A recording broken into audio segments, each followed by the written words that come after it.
Welcome to Medicare Mini Course Day 1. I'm Keith Armbrecht, founder of Medicare on Video, and I help people across the country make the right Medicare choices.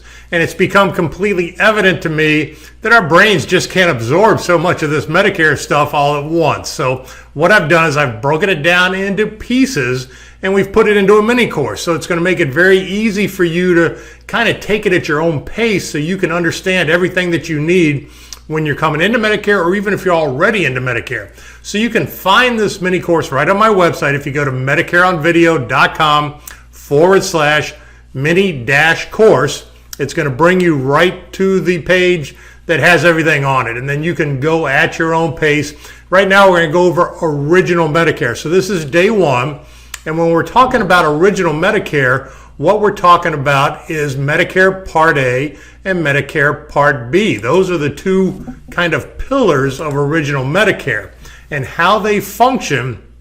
And I really don't know why they break it into separate parts, because if you have regular health insurance right now, Part A and Part B would pretty much be your regular health insurance.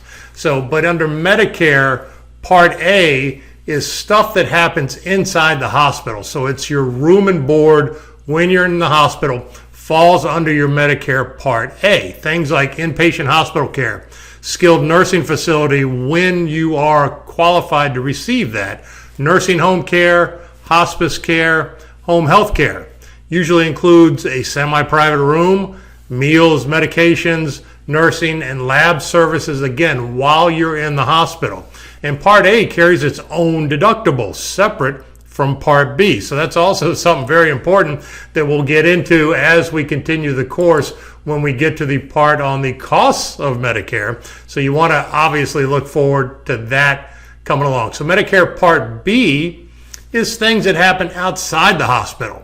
So it's really kind of that simple. A is in the hospital, B is outside the hospital. So things like outpatient surgery would fall under Medicare Part B. Medically necessary services, preventative services, doctor visits, outpatient care, preventative care, home health care, durable medical equipment if you need things like crutches or a wheelchair, mental health services, and clinical research. So stuff that's going on without being admitted into the hospital. So if you go to a doctor or a specialist or an outpatient center, or you get medical equipment that's going to fall under medically necessary services, that's going to be covered under Part B. And again, Part B has its own deductible, also has its own coinsurance. So you need to understand how it functions from a cost and out-of-pocket standpoint when you're making your way through Medicare.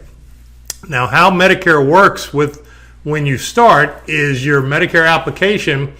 If you're drawing your Social Security benefits, so if you've elected to take Social Security before you're Medicare eligible, generally at 65, so if you started Social Security at 64, it's going to start automatically because they assume that you are no longer working, so you need Medicare to start when you turn 65. So it's going to kind of start automatically. However, don't take it for granted. Make sure that you get the card in the mail that shows your enrollment dates. Also, if you work and have benefits from the railroad, then it's going to work the same way as Social Security.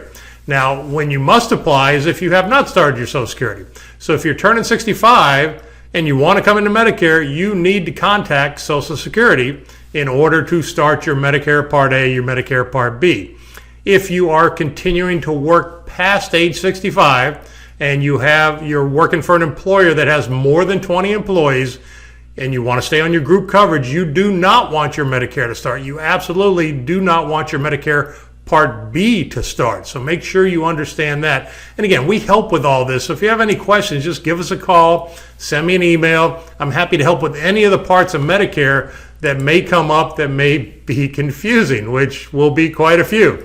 So we're here to help. So this concludes day 1 of the mini course. You can see we have day 2, 3, 4, and 5 to go. So make sure you look for the next video. And I hope you find this helpful. And if you do, really helpful to me if you leave a comment below the video, because that helps get it to more people. The more comments we have, the more YouTube shows it, and it just helps us get it to more people. So I hope you found this helpful. Have a fantastic day.